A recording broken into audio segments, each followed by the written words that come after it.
Hi, everyone, and welcome to Tea and the Law of Raspberry Jam, a podcast with Victor Sesson and me, Esther Derby. In this podcast, we talk about coaching systems, agile management, culture, continuous improvement, or whatever topic seems important to us at a given day.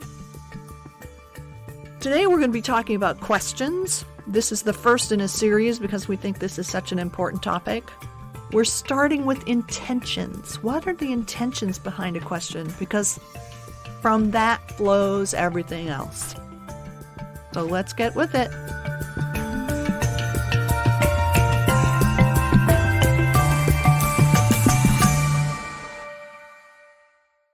Yeah, so intention is a really big word. I want to bracket a little bit just to say we're assuming that people generally have good intentions, that if you are working as a coach, you are striving to balance your own needs, the needs of the team and the needs of the context, and that you don't have an agenda of your own to push, that you're not trying to show that you're really knowledgeable and you have the right answers, or you want the team to go in a way that's contrary to what really fits for them. So it's a big word, but we have some specific ways that we want to focus when we talk about intention. So the first area where you might have an intention is to understand the goal, which you might think of as a vision or the problem to be solved. Can you give us some examples of what questions around goal sounds like? Sure. And these tend, at least for me, tend to be pretty broad and open questions because I'm not trying to impose my idea of where we should go. I'm trying to understand where other people see their future. So I might ask questions like, what do you want to have happen? Or what would you like to be different? What does the future look like in a year or so from now? What problem would you like to solve? And what opportunities do you see? So those are all really broad. They don't assume that I know anything about where we're going or I have an agenda about it. It's really about discovering how the people I'm working with see the situation and what their aspirations are. So in some ways, these questions don't have a context. They don't suppose a context other than I'm working with a group and I want to understand how they're seeing their future or what their aspirations are for their future or what they see as the issues. Another area is perspective. Perspective looks at a variety of things. So point of view, fairness is an aspect in it, and then breadth or width is another aspect. Some questions you could ask to increase perspective is, what are some other ways of looking at this situation? How are some other people approaching this kind of situation? What would and now you'd have to choose a different group or perspective or a role, but what would your, for example, peer say about this? Or what would your direct say about this? Or what do your stakeholders say about this? You could also ask opposing questions like, what are some perspectives you're not considering right now? So that's interesting because the goal is really open and saying what is going on here. And this is the perspective question is really opening it up even more, saying how would other people see your situation? And this is really important because when we're working with management teams or dev teams or just groups, and there's a lot of stress, we get stuck in habitual thinking or like thinking in the ways we've always thought. So these perspective questions help groups look at situations from different perspectives and gain new insights that are really important. Yeah, and I think it's normal for people to, they're very familiar with the details that they live in. So it's easy for people to think that is the totality of it. My friend Don Gray, or your friend too, talks about spatial blindness in looking at systems. You only see your part of it. And this is about expanding your view to include more of the system that you're looking at, right? Which loops us into the next area.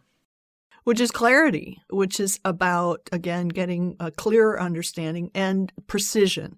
So this is about getting some more information about what is actually happening in the present. So you might ask, what is happening? When does this happen? Who does it affect? You might ask questions that bring more specificity. Can you share more details? Can you give me an example? Can you illustrate? And these are all about understanding the current situation, the current state. So you can then, having gained a couple of perspectives, what people hope for and then how it might appear to other groups, and then you start getting into some details about it. So these two, perspective and clarity, they go great together, but it's important to know when to ask which. If you are trying to get a broad understanding of a situation, perspective questions help. When you have figured out that this is the area we want to explore more, then clarity questions can help. Right. And both are valuable. I don't think one is more important than the other. And I think when solving system problems, we often go back and forth between the two. Yeah. We back up to see the big picture and then we come in to learn some details. And both are super important. And we do this within the same conversation, within the same meeting. Often. Yeah. So don't select one of these types of questions we're talking about and you're only going to use these questions in this meeting. No, you're going to have to navigate a multitude of them. Another intention you might have is to discover priorities, which is a really important area in decision making or after a decision has been made retrospectively. Here you may ask questions like, how did you reach this decision? Or what variables came into play when you made this decision or this prioritization? You could also ask, if you had to choose, knowing what you know now, what option would you take? Or what seems most important to you right now? And these questions help with convergence, so helping a group come together. Well, then it's interesting because sometimes people will give very different answers in terms of what they think is important or what factors were at play, which can help you then get beneath the surface to understand what those different perspectives are. So it could even tie back to perspectives. Nice. Right? Yeah. And the next intention that you may have in your questions is to look at relevance, which is understanding about how things relate to each other. So you might actually ask that question, how do these things relate to each other? Or how does this new information affect your previous decision? How does a certain piece of information help us? How is a conversation related to the goal or the topic that we have at hand? So this is probing to gain, to use the word again, coherence. And sometimes it might be testing to make sure that something is still in the realm of the issue that you're talking about. But mostly I'm doing this to kind of figure out how things fit together. I've noticed that if I'm facilitating a decision-making meeting or an exploration meeting and I don't set the stage, I don't facilitate setting the stage enough, where we don't decide on what the purpose of the meeting is, there is a lot of divergence, but not in terms of this is the topic we're exploring, in terms of different types of topics being explored at the same time. Mm-hmm. And I have to ask lots of relevance questions then later on because I didn't set the stage enough and there wasn't either consent or consensus about what we are here to do. Mm-hmm. Well, and it's an interesting thing about bounding things, because in a way that's, I think, what you're referring to is setting a boundary around what is the issue. Yeah. Because in systems and in so many of the problems that we deal with, everything touches everything and things are entangled. So you have to test to make sure that something really is, not going to be helpful in understanding before assuming that. Yeah. Another related area to this testing is flushing out assumptions. Oh, absolutely. I use this sort of question a lot when I'm working with groups because people's assumptions, and we all have them, I have them, everybody has them, often constrain their problem solving or their thinking about a particular issue or a systemic issue. So I may ask directly, what assumptions are you making? Or what beliefs did you have? Or what would have to be true in order for this to be the case? People often can't answer the question, what are your assumptions? Because they are so embedded. So I ask a lot of questions that might sound like clarity questions in order to help me understand and help other people understand what assumptions are going on. To give one example, I worked for a client where the mantra of management was, those people aren't accountable, they said, referring to the development teams. And when I'd ask questions about that, it'd say, well, they don't follow through on their commitments. And I'd say, well, who is the they? And it turned out that people had an assumption that actual teams were making the commitments, but it turned out not to be true. Yeah. It turned out that sometimes it was a manager, sometimes it was a product owner making a commitment on behalf of a team. And so that was a critical assumption that they had that turned out not to be true, and it limited their ability to solve problems. Yeah. I work in this realm a lot as well. I also have another approach which I use sometimes, not often. But when I start to get my own picture of what my clients or the team's assumptions are, so they may be talking about something and I could say something like, it seems to me that you're making these assumptions. Is that true? This is a closed question, so it's a yes or no question, but I've found that it often sparks a conversation like yes or no, this is the assumption we're making. I don't use it often, but I have used it on several occasions where it's been very successful. Well, so that's testing your understanding of their assumptions. Yes. It's going back to that idea about testing things. We're testing, this is what I'm picking up on is assumptions that are at play here. Let's test it. And I think that can be super useful in helping a group kind of step back and look at their own thinking. Yeah. So that's, I guess, a combination of clarity and fleshing out assumptions. Yeah. Okay, moving on.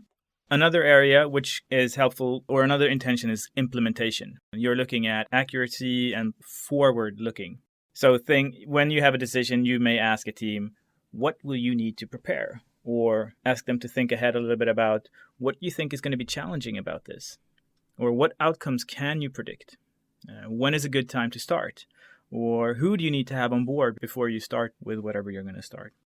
So these are questions that help a group think forward and start anticipating some things they're going to be facing. It also gets them looking back at the bigger context because they've made a decision, and now this in some ways is helping them to think about, okay, so we're going to take this course of action. Who else might be affected by it? Who else do we need to talk to? So it's another one of those things that you go down and look at a more detailed thing, and then you have to pop up and look at the bigger context. So the next intention that we think about is coherence, which has to do with how the stream of thinking, the pattern or process of thinking you've gone through is actually hanging together for people. So I might ask, what about this makes sense to you? And that's asking people to do their own thought process and articulate their own thought process. I might ask it in a less formal way and just say, how does this hang together? And then people will articulate the thought process. But I might also ask, where do you see holes? What have we missed? The last intention we're going to talk about is emotional resonance. We've talked a lot about group thinking, individual thinking, getting out of habitual thinking, and not a lot about feelings. But that is one important intention. I may ask a team, how do you feel about these short or long-term goals? Or how do you feel about what's happening right now? What's your energy level like? Or where's your motivation in all of this? To get a conversation started about where we are emotionally. Because if there is a huge dissonance between what we feel and what we're thinking or what we're doing, we're going to get into some sort of tension later on. So in some ways that ties back to significance or priorities, because our feelings help us recognize what's important. We've talked about 9 different intentions, and there's some weaving together of these, as I just gave an example of that emotions might actually talk about, help us understand priorities. But to name the 9, it's goal, which has to do with vision, problems to be solved, perspective, which has to do with breadth, clarity, which has to do with precision, priorities, which are about significance or the meaning of things, relevance, which is how is this going to affect us? How do things relate to each other? Questions that flesh out assumptions, questions about implementation, how well the logic holds together, and coherence and emotional resonance, which is a lot to keep track of. You can download a small sheet on our podcast page. Because there's so much information around this, that's as much as we're going to cover today in today's episode, which is about know your intention. As a coach, you need to learn how to navigate these different intentions and become more aware of what is your intention. And you can even talk about these intentions with the teams you're coaching. You could bring them up and say, here are some areas that I'm going to be exploring together with you, and I'm going to point at them. Or they can self-manage if you just give them these areas. It's a great self-help tool, or self-management tool is a better word. Yeah, and we've talked about your intention as a coach in using questions. And I guess I have an assumption there that part of it is to understand so you can be helpful in that situation. But part of it is also tracking with what's going on with the group and which intention will help the group move forward. Yes. So they function on a couple of different levels. Okay, so that's it on Know Your Intention. We had a lot of fun talking about questions and looking at them from a bunch of different angles and coming up with this categorization, and we hope you're going to find it helpful. Yeah. So thanks a lot for listening, and until next time, see you later.